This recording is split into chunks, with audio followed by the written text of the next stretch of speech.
Friends இந்த பூண்டு ஊறுகாய் பாருங்க நான் பார்க்கவே எவ்வளோ ஒரு சூப்பராக இருக்கு. டேஸ்ட் பார்த்தீங்கன்னா அந்த அளவுக்கு சூப்பராக இருக்கும். உங்களுக்கு எப்பெல்லாம் பூண்டு விலை கம்மியாக இருக்கோ வாங்கி இந்த மாதிரி ஊறுகாய் பண்ணி வச்சிட்டிங்கன்னா ரொம்ப நாளைக்கு கெட்டு போகாது. லெமன் சாதம், புளி சாதம், தக்காளி சாதம், தயிர் சாதம் இது கூட வச்சு சாப்பிடும்போது இதோட அளவு டேஸ்ட் அந்த அளவுக்கு சூப்பராக இருக்கும். இங்கே பாருங்க உங்களுக்கு எப்பெல்லாம் நீங்கள் பூண்டு விலை கம்மியாக இருக்கும் அப்போயெல்லாம் வாங்கி இந்த மாதிரி ஊறுகாய் பண்ணி வச்சுக்கோங்க. இன்னைக்கு நம்ம சூப்பரான டேஸ்டியான பூண்டு ஊறுகாய் தான் செய்ய போகிறோம். எப்படி செய்யலாம்னு பார்க்கலாமா? Hi friends, welcome to Kerala சமையல். கேரளா சமையலில் பூண்டு ஊறுகாய் தான் பண்ண போகிறோம். வாங்க எப்படி செய்யலாம்னு பார்க்கலாம்.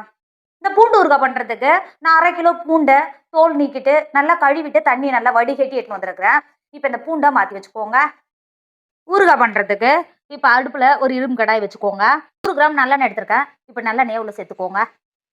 நல்லெண்ணெய் பண்ணும்போது ரொம்ப நாளைக்கு இருந்தாலும் கெட்டு போகாது. உடம்புக்கும் ரொம்ப ரொம்ப நல்லது. ஊறுகாய் பண்ணும்போது நல்லெண்ணெய் சேர்த்து கொடுத்துக்கோங்க. இப்போ பாருங்க எண்ணெய் சேர்த்து எண்ணெய் நல்லா சூடாயிடுச்சு.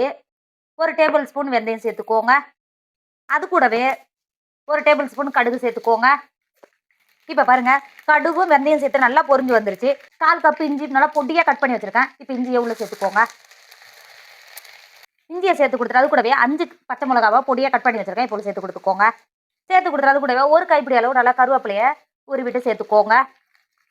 சேர்த்துட்டு நம்ம சேர்த்த இஞ்சியும் பச்சை மிளகா கருவேப்பிலை சேர்த்து ஒரு 10 நிமிஷத்துக்கு நல்லா கிண்டி கொடுத்து வதக்கிக்கோங்க.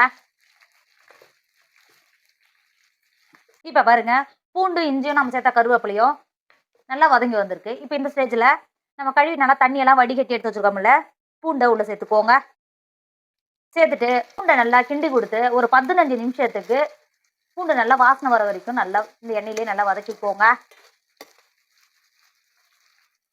இப்போ பாருங்க பூண்டு எந்த அளவுக்கு நல்லா வதங்கி வந்திருக்கு பார்த்தீங்களா?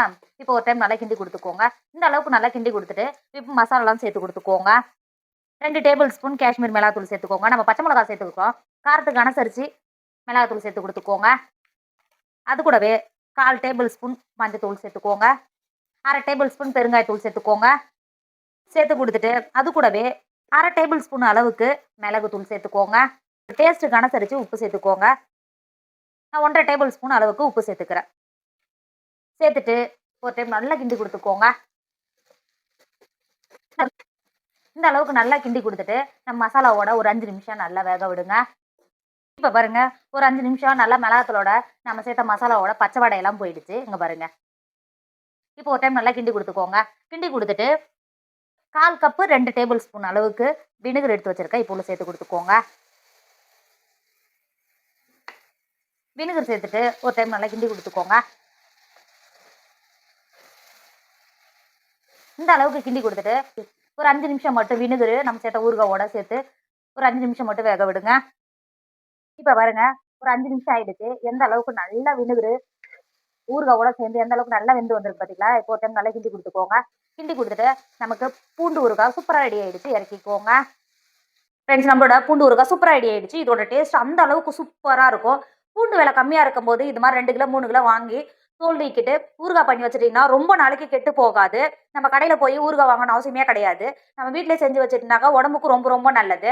கண்டிப்பாக பூண்டு விலை கம்மியாக இருக்கும்போது இந்த மாதிரி வாங்கி ஊறுகாய் பண்ணி வச்சுக்கோங்க.